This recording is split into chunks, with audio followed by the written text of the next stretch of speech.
Assalamu alaikum wa rahmatullahi wa barakatuh. ASEAN families, I hope you guys are all doing well. So inshallah, today's verse is in Surah Baqarah, Surah number 2, verse 104. أعوذ بالله من الشيطان الرجيم بسم الله الرحمن الرحيم يا أيها الذين آمنوا لا تقولوا راعنا. O you who have believed, don't say راعنا. وقولوا انظرنا واسمعوا, and say انظرنا instead and listen. وللكافرين عذاب أليم, and for the disbelievers is a painful punishment. So during the time of the Prophet ﷺ, what used to happen was there was a certain phrase that the Arabs used to say, and the Sahaba would also use the same phrase with the Prophet ﷺ, and that was ra'ina. Ra'ina means to be considerate, to look after, to be compassionate, and to listen. Right? That's what the ra'ina. And similar to like someone who's responsible and the responsibilities someone has towards another person, so they're just asking for that to be fulfilled. So now, is this so happen that the same word that the Sahaba were using, the same words that the Sahaba were using, there was a similar word in the colloquial Hebrew language. So the colloquial Hebrew language had the same word ra'ina, but that had different meaning. That word meant listen so you may not be able to listen. Listen so you can become deaf, so you do not hear. So that's what that word meant. And with a twist of the tongue, it would have different meanings. So whereas before they would secretly insult the Prophet ﷺ, now for them this was perfect opportunity for them to mock the Prophet ﷺ, and that's what they did. They started saying it, and they would giggle and they would laugh and they would just kind of walk off, and people would get confused. So there was a companion named Sa'ad bin Ubadah radiallahu anhu. He understood, he knew what was going on, and then he came and he told the Prophet ﷺ, and he told them that don't you dare say that. If anybody says that again, insults the Prophet ﷺ, then he will deal with them accordingly. So that's when these verses were revealed. This verse was revealed, And in this verse, Allah subhanahu wa ta'ala is teaching us a very important principle. So there's two things here.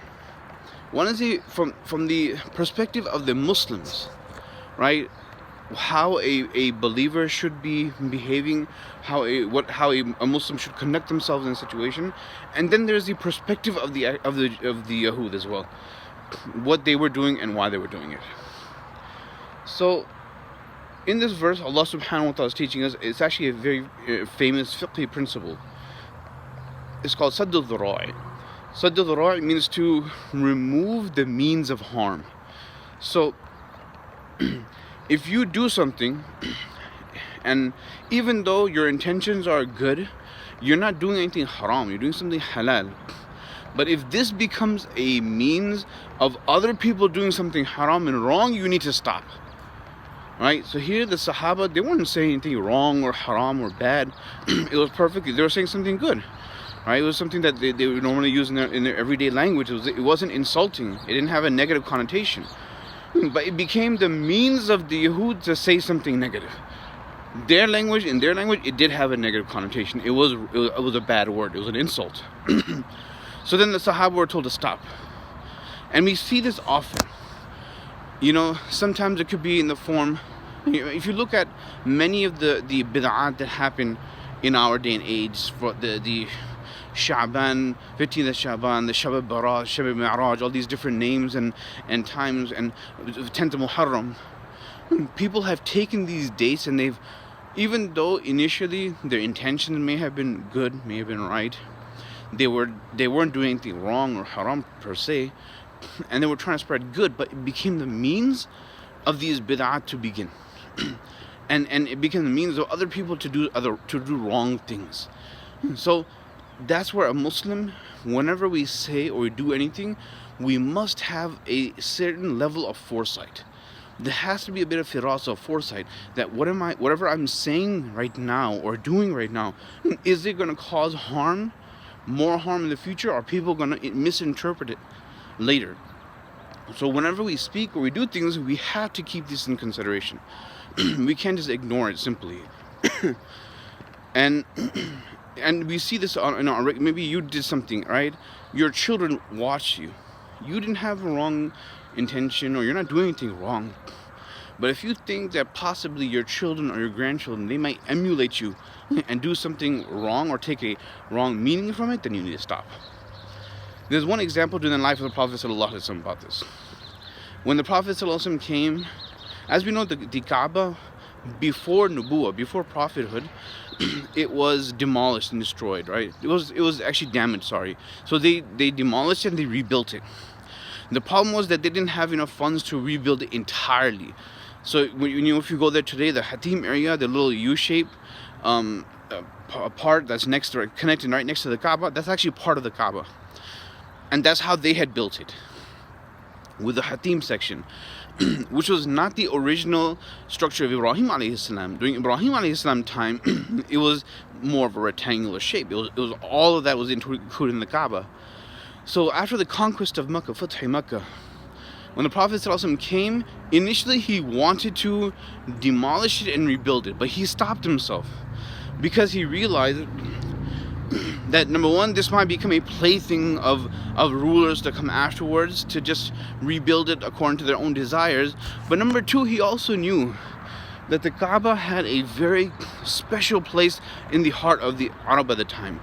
Droves of people became Muslim after the Fath Makkah, after the conquest of Makkah. And the Prophet ﷺ didn't want to do something that would hurt their feeling, their iman, and harm the future of their faith. So he didn't do that. He left it and he didn't do anything about it. Because he was trying to reduce, again, Sadd al-Dhara'i. He didn't want it to become a means of causing further harm to people and their faith, especially those who had just become Muslim. Imagine seeing something that you have loved and behold just being demolished in front of your eyes. It's not an easy sight. So that's what the Prophet ﷺ did. He did that, following that same principle. So that's one perspective, the Sadd al-Dhara'i perspective, which is not to do things that people can misinterpret and do it the wrong way. The second is the perspective of the Yahud. They were mocking the Prophet ﷺ, making fun of him, and they were doing this because they thought it was funny.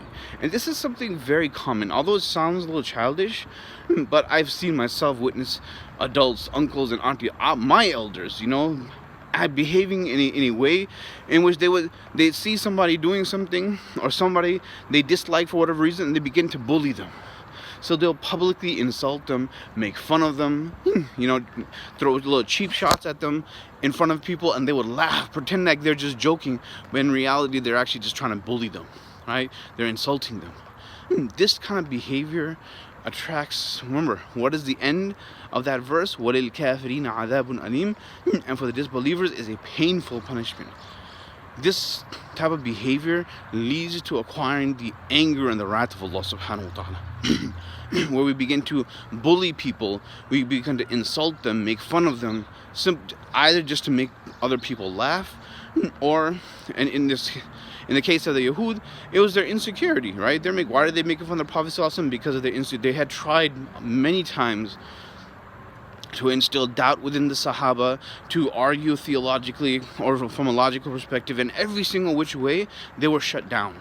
So then we had to resort to this type of behavior, right? To make fun of the Prophet ﷺ, just to belittle him, so maybe other people might get discouraged.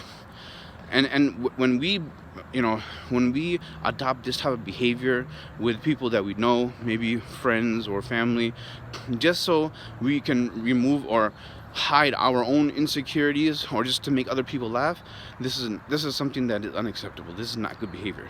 This is not the behavior of Muslims. And again, it's not just advice for children, even for adults, and I've seen this myself. We should not be behaving this way with one another. May Allah give us tawfiq to stay on the right path, put in our hearts to follow the sunnah of the Prophet ﷺ, the guidance in these verses, every single day, these the verses that we're reciting, they all have these different little nuances, different advices. May Allah give us the ability to stay strong on these advices, inshallah. Jazakallahu Khaira. Assalamu alaikum wa rahmatullahi wa barakatuh.